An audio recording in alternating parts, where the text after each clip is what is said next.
So what did it take? Did it take several months for us to recruit you finally to say yes, to pry you away from Los Angeles and Hollywood? I mean, how long have you been after Jason? Oh my goodness. A few months, yeah, for sure.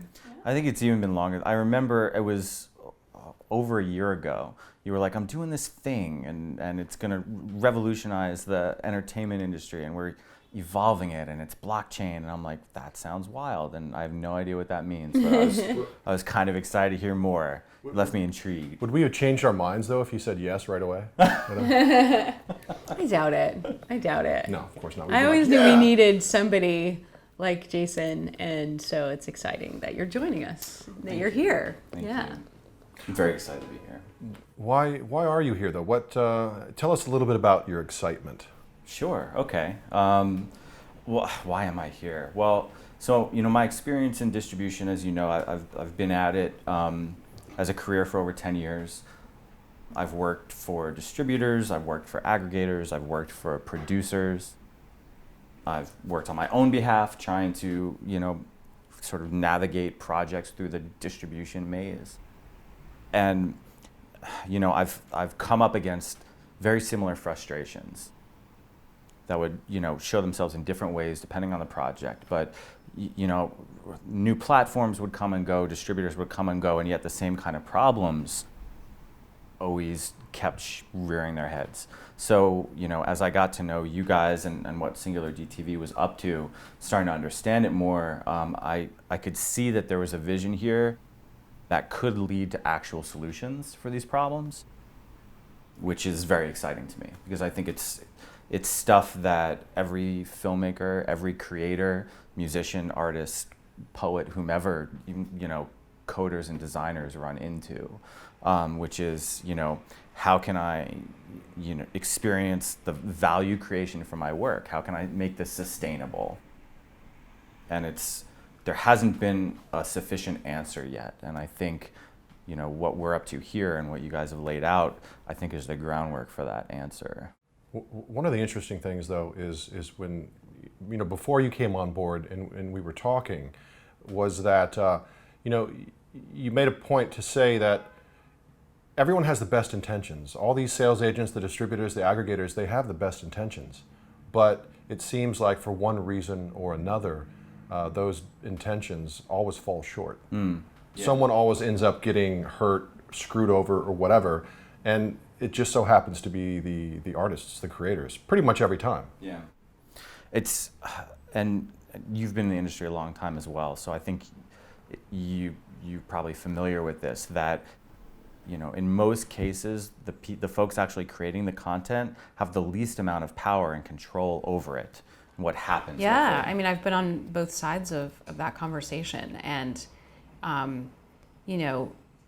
you're caught up a lot of times in the excitement of getting attention for, your child, your creation. And then when the dust settles and you're sitting back going, wow, if people are watching my film or, my series or whatever you've created, it all of a sudden dawns on you that, wow, wait a minute, I'm really not making any money here. Let me check with, the distributors on those reports that they said that they were going to give me on a timely basis to see what the revenue really looks like.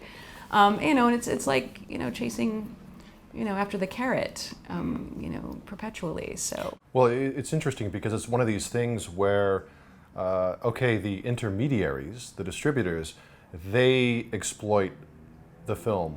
They exploit the project. They get it out there. They get it seen, and then they're the ones that split up the pie. But I also think that it's set up where they know what the numbers are going in. It's not like it's going to be a surprise. Once in a while, there's a breakout hit.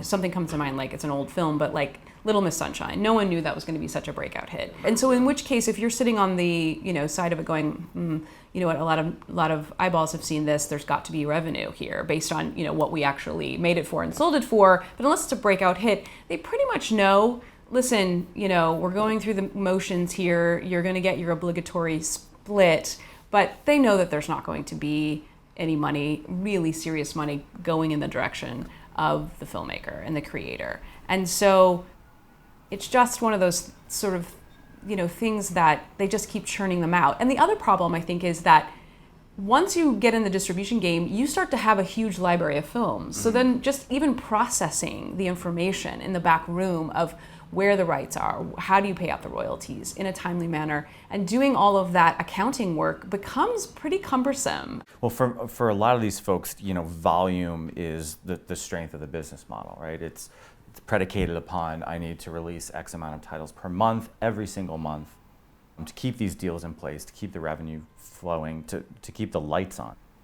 And because they can't predict the hits necessarily, what they can predict is, all right, if I acquire and distribute X amount of titles each month, I'll know there's a baseline of revenue coming in. So that model, supports having a distribution business, right? It supports having an enterprise of some kind, but it doesn't support the content creator in the long run, who their title that they spent years on, maybe it took them 5, 7, 8 years to get made.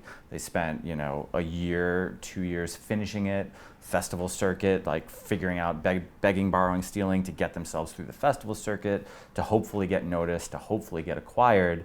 You're talking about, it could be a decade of somebody's life for one film, and then literally it launches in 1 month, and 3 months later it's over. That's it, and that's like the key revenue generating period for that film. And if it doesn't hit, the distributor has to move on. So I'm going to quote the article that you wrote for SingularDTV's blog. All right. Because this is a great quote. And you wrote, if the goal of an artist is to make a living doing what he or she loves, the system is designed to prevent all but a few from achieving that dream. And if you can't project revenues in a manageable way, you can't make a living as a creator.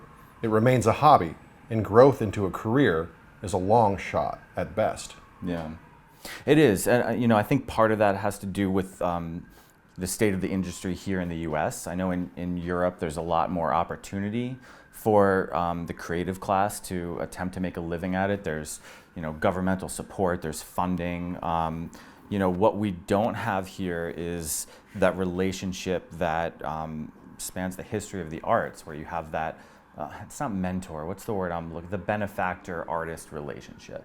Right. That goes back to opera, that goes back to Shakespeare, where there was someone inspired and passionate about a piece of art. Patron of the arts. The patron, yeah, exactly. That there's no patron relationship here because of... I think it's because of the amount that exists now. I mean, I liken what decentralized computing is doing for our business to what the invention of the digital camera did for this business. Because prior to being able to have high quality digital camera in your hands, you had to know someone in Hollywood, and you had to work your way up the ranks, and then maybe you would get a break and be a director, because it was all in film. It was a huge endeavor to take. It was just this mysterious, massive industry. And then technology allowed for the regular person to have the ability to go out and tell a story, and a high quality story too, in terms of visuals. And so now our technology with blockchain is going to bring all of that content, art, all of that art. I have a hard time with the word content when I talk about film and television. The point is that I feel like we're at the next solution-based technology for our industry, where now part of the problem is, okay, the funnel for all of that material, all that art to go through is so small that you had to get a breakout sort of, only a few people get to actually get a career, the Tarantinos of the world, for example. But then they went back right into the Hollywood system anyway. Right. So it's like you get your break, but you end up getting, put into Hollywood systems anyway. But I feel like what we're offering is an opportunity now to level the playing field and allow for technology to have all of this work get to audiences. You're right, because the funnel is small, but the audience, your potential audience, is larger than it's ever been. Right. So theoretically, even though there are more people, creating, I know you hate content, but I'm going to go with it because that could mean anything. But there's more people now creating content than ever before, but there's more audience that can access that content that you're created, and that's what the internet provides, right? Is, I, shoot a Vine video here. Vine doesn't exist anymore, but I put up an Instagram story here, and, someone in Zimbabwe can check it out, someone in Australia, someone in anywhere. And there's a stunning power to that, but what's happening now is, I think creators are utilizing platforms, right? And the platforms are reaping the benefits. The platforms are building value based off of the creators that utilize them. Yeah, every single model we see right now, every single entertainment platform on the internet, there's a triangle there. There's the platform at one end, there's the audience at another, and then there's the content creator. And it seems like every single business model of all the platforms, the platform and the audience are taken care of, and what's usually forgotten is the content creator. Blockchain technology, decentralized computing, what we're doing here with SingularDTV actually does build a model where all three can thrive. Yeah, agreed. I mean, I think filmmakers and creators need to find a way to take back control of their audience, right? And they're building that for themselves. That's their careers, that's their livelihood. I mean, there's that expression going around that if you can build a fan base of 1,000 diehard fans, 1,000 people that are willing to support what you do, that will pay some amount of money for what you do, you can craft a sustainable career out of that, right? And so you're oftentimes building those numbers for somebody else. And if that site were to go away tomorrow, there goes your audience. Right. So, what I think is exciting here is the opportunity for filmmakers to, build that audience for themselves, to be able to take that audience with them wherever they go. I'm referring back to your blog article again that you wrote for SingularDTV. And in it, you mentioned 3 problems that creators, filmmakers have in the entire distribution process. Can you just address each one of those 3 points and talk about that for a moment? Sure, I can try to if I remember what I wrote. I've got it right here. Actually, So the first problem is really this idea of the best laid plans, because I feel like there is a strong majority of folks that work in film distribution, or who are aggregators, are content curators, get into it with the best of intentions and really try and do right by the creatives and the filmmakers that they work with. And that inevitably, the majority of the time, their efforts are hamstrung by the requirements of their company, by issues with the amount of resources they have to work with, by someone else further down the line sort of pressing their agenda, or the limitations of the accounting network that they're dealing with. Life happens. Life happens, absolutely. Within the distribution entity, the politics, the strategies, the resources, life happens. Completely. These are businesses that have their own agendas, and their agendas can pivot. So because the distribution relationship is sort of a long-term one, stuff happens, right? So I could sign a film in January, and then come June, when we're ready to launch it, word can come down upon high, like, no, we're actually going in this direction, and the resources that you thought you had to play with for that film are no longer there. Right. So that's the first point that you made in your article. Now the second. Yeah. The second point. Yeah. What was the second point? Can you hear me now? Okay. Can you hear me now is certainly a major problem that filmmakers and creatives are facing now. So just to let's say you get past problem number 1. Right. You get in with a great team. Yep. The relationship dynamic is excellent and awesome. The energy's there. Energy's there. You've passed that hurdle, and then you launch your film, and it comes out into the market at the same time as 20 to 100 other films on the exact same day, on the exact same platforms. Some of them have massive budgets, to promote themselves. You may be up against studio films with the same demographic that have 7, 8, 9-figure promotional budgets. You might even be up against indie films that are in a similar place as you, that maybe they got slightly better reviews, or maybe that filmmaker has a slightly longer track record. There's only so many slots at the theater, but nowadays theatrical distribution isn't the guarantee for everybody. So Right. what you're facing is just a massive noise in the marketplace. So you've jumped 2 hurdles. You've got a great team, there's synergy there, and then you release your film and it's going great. It's rising to the top of the pile amongst all the others, and then you have your third issue or third hurdle to deal with. Which is actually getting paid. I can see your reaction to that. Kim has lots of experience with lots this. of stories with it. Well, I mean, filmmaker, producer, pals of mine, and we've gone through the process of selling films a couple of times, and after you do it your second time, you're feeling like, oh, I'm gonna start a production company and I'm gonna make a living at doing this. You realize pretty quickly that you really can't make a living at producing films unless you have a unlimited source of funding on the front end, and you don't have a business model, a revenue business model based on the back end. I mean, there's a lot of different back end deals that happen, but we all kind of laugh. It's like, okay, yeah, I'm gonna get 25 points.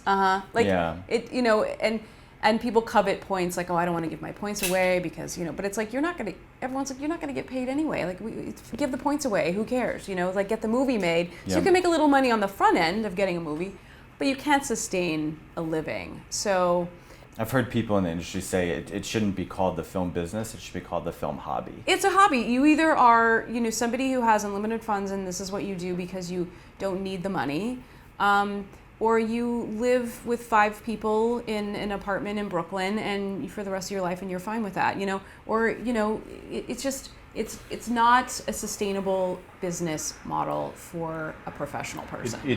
Being an independent film producer has to be one of the it's really tough. Well, and you have to make compromises. You have to make decisions based on what the estimates say. You do it with casting up front. At the end, maybe you're taking a distribution deal that's not as good as it could be, but there's a certain MG involved that will at least pay off your credit card. There's no formula for formula. Any one way to do it. Each time you approach it, it's a completely different game because you don't know, like you said, you don't know what else is coming out that's similar. You don't know the zeitgeist. You can't predict in 18 months or 12 months, however long it's going to take you to make it and finish it and get it out there, what else is going to be out there. You can hope for the best. I mean, I've seen amazing films absolutely fall on their face, and I've seen shitty films actually do okay, and you're like, just based on the competition. It's like, so sometimes there is no rhyme or reason, and it's because the current system is so unpredictable. Yeah. And when it comes to getting paid, whether your film is a modest success, a huge success, or just squeaking by, in the vast majority of cases, you're waiting 3 to 6 months to see any money. Some platforms are a little bit faster now, where you can actually get reports that on days or weeks and maybe get paid out there, but that's one platform. Right, with a very specific, very limited reach, especially for independent creators. But in general, if you get a massive distribution footprint, you're in 100 million homes and you're international, it's going to be months before you see any of that. And given that you've already been skating by, trying to get this thing made and funding it, begging, borrowing, stealing, whatever you have to do for sometimes years. And then you even press further to market it and push it. Where you don't have a full-time job at this point. Like this is your thing, right? This is your baby, and now you have to wait 3 to 6 months to even see how you did. It's just completely unsustainable. There's no like working class filmmaker. There's no middle class for this business. So we know the pain, we know the problems.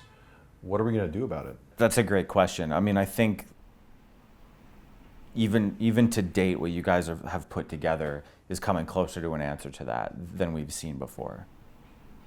For me, I think the strength is in more transparency than we've seen anywhere else in the industry, more control over what you do with your project, what money gets spent on behalf of getting it out in the world, what the trajectory is.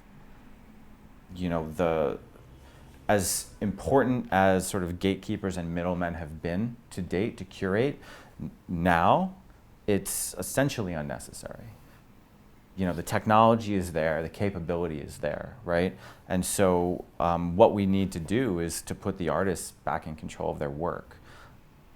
Some artists are doing that and have been doing that on their own, but I think what SingularDTV is creating is a way for all artists to do that. And I think what's going to come of that is going to be really exciting and interesting to follow. And it's interesting too. It's not just empowering, and giving control back to the artists, but also to so many different people that are involved in the filmmaking process. And I think of the entertainment investors as well.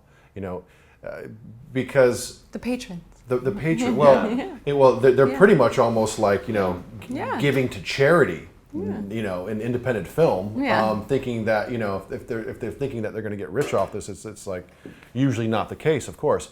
But with our rights management gateway, with the transparency, all of these things, you would think that the entertainment investor would want their production or what they invest in to go through this process, so that they know they can see returns when revenue starts coming in.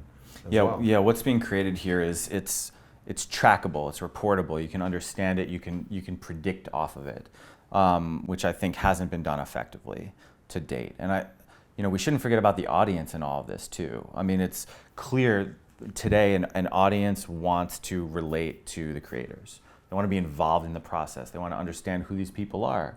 They want to support them. I mean, if you see the success that a Kickstarter has had, or an Indiegogo, the reason for it isn't just the platform. It's the fact that people want to communicate directly with the creators behind the stuff that they're excited about. I believe that's true. I really do. I mean, if you put yourself in the fan seat, I mean, there's certain filmmakers, certain directors, certain producers work who, whenever I see their name, I'm like, oh right, I'm going to go watch that. And if there was now that we're creating a way for me to know what they're up to and be able to get involved and support them in the process of making it, with the anticipation that they're going to be coming out with something that I know I'm going to want to watch because I'm a fan.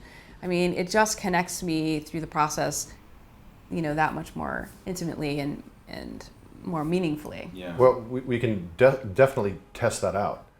We can take a show that has been canceled but has a really great following, and we can tokenize that, and we can run it through our ecosystem and produce it and release it. And it's a way for the followers of that show to be able to be a part of the process from development to distribution. Yeah. Because that's really what SingularDTV is. It's an entertainment ecosystem. We're in New York, everyone, so this is you're getting the sound effects here for sure. It's a way for everyone to. This is the entertainment ecosystem that we're building.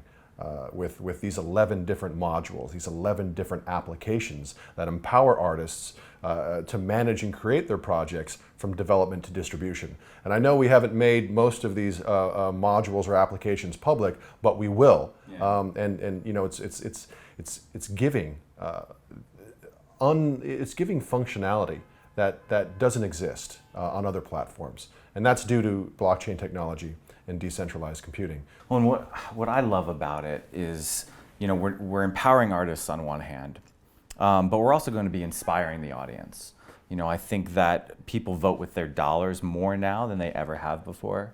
There's more resources to understand. Like when I go to the grocery store, or when I go to that, big box chain, this is what I'm supporting, right? People want to know the story behind brands. They want to know what's in the materials they're buying, where it's from. People care about this stuff. More conscientious. It's more conscientious, and to me, the opportunity as a consumer to support not just a a piece of Consume, art. Like not just consume it, but to Yeah, actually but and to support know it. where my money is going, like down to the penny, is amazing. You know, that's never been done before. And I think what artists are going to find is that even as we're starting, and even as our audience is small, and we begin by speaking to our core demographic, I think artists are going to find they're going to make more revenue per eyeball here with us on our VOD platform than they are elsewhere, because I think people are going to want to come here because they know where their money is going. They're going to be able to see it go there and understand, like, I'm clicking to rent this movie. I'm actually putting, whatever it is, a few pennies in the pocket of the gaffer on that show, or the production designer on that, and knowing that there's an individual there that's going to keep being able to do what they're doing and support their families and make a living at this. I don't know about you, but I'll support a brand if I know there's a brand of dog food that's going to give $1 from that bag to, feeding dogs in the LA homeless shelters. I'm going to buy that over one that doesn't tell me about that, and I think in this case, what their dollars are going to is supporting a creative class. Yeah. Around the world, and I don't think we've ever connected that way. The way people interact with VOD platforms, they thumbs up something, they thumbs down it, they rate it. Yeah. It's interacting with other audience members, but really it's in support of the platform. And I think what we're going to be doing and how they interact is in support of the creators, which is a much different paradigm. Yeah, and one of the things that I'm hoping to see is that, because of all the functionality SingularDTV is offering, that we get the most progressive, cutting-edge artists, filmmakers coming to SingularDTV, which should also generate, audience coming to see these new styles and these new ways of doing things, a possible evolution of formats and genres and all these exciting things. It's an important point that you're bringing up, which is, quality of the end content product is important to draw the audiences. And so, it's going to kind of be up to the creator to find their audience and to keep that audience satisfied and interested. And they're going to have a direct exchange with that audience saying, we like it, we don't like it, and when and how do you get to ever really have that as a creator? Mm-hmm. And, if you're not making money, it's not because somebody else is preventing you from, it's because the audience isn't reacting to it. So that's going to inform you, maybe I'll change my direction or my message or my style the next time I put something out, which I think is a really powerful dialogue to have as a creator. Yeah, and we'll definitely have a number of modules to help the creators engage with the audience as well, which we should be announcing sometime soon as well. So. Yeah. Jason, any last parting words of wisdom? Anything you'd like to say? Words of wisdom. I think in the end, it's not a problem we're going to solve overnight. I think this has been a pain point for creators for a long time. The industry is changing rapidly. It's tough to keep your finger on that pulse. But what we want is for creatives to focus on what they're making and to focus on their audience. I think that the SingularDTV VOD platform, when we launch, will be a place where, the audience is going to come and they're going to tell us what they want. It's not, the blue pill that you can take and it's going to revolutionize everything and make you a successful filmmaker overnight. The good stuff is going to bubble up and float to the surface. Sure. But what I'm excited about is, at the end of the day, we are not going to be the gatekeepers. The global audience will be. So what it's going to do is put the artist front and center with that question of who am I creating this for, and do they want it? And I think that's an important question to ask, because everyone can make something now. But if you're serious about making a career out of it and making it sustainable, then you're going to listen to the audience. And what we're going to have is a truly unfiltered, decentralized way to engage with the global audience, and you'll get the truth. And it won't be via press or gatekeepers or any of the traditional ways. It'll be in an immediate and direct engagement and conversation with your audience. And they should be the ones making those calls. And this is what it means to decentralize the entertainment industry. Yeah. Right? That's what Fantastic. it's what blockchain and what decentralization means for those who are still trying to grasp the understanding. Yeah. Right, Kim? Like me. Like you, and like me, except for Zach, he's the guru. He's got it. Well, Kim, thank you. Jason, thank you. Thanks, And Sam. let's go decentralize the entertainment industry. Let's do it. All right. Yeah. I'm in. All right. Thanks so much.